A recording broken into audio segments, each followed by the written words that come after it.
তোর teddy bear নাকি? আমার ওই গুবলু গাবলু ওই টেডি বিয়ারটা ও সব সময় গালগুলো নরম হবে, চটকাবো। হ্যাঁ, চটকাবো। তাহলে একটু পরেই হয়ে যাবে ভাই কিংবা বোন, যে কোনো একটা, তাই তো?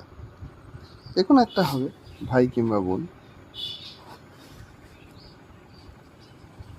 আমি কিভাবে বুঝবো ওটা ভাই কি বোন হয়েছে? সবাই তোকে আমি বলে দেবো ওটা ভাই হয়েছে না বোন হয়েছে। সবাই কিভাবে বোঝে ওটা ভাই বা বোন? জানি না আমিও। কিভাবে? ডাক্তার বলে দেয় যে এটা ভাই হয়েছে না বোন হয়েছে। ডাক্তারটা মাকে জিজ্ঞেস করবে যে এটা ছেলে হয়েছে না মেয়ে হয়েছে। মাকে তো চিনে বলতে হবে। মা কিভাবে বলে? কি দেখে বলে? ডাক্তার বলে দেয়, তারপরেই মা বলতে পারে।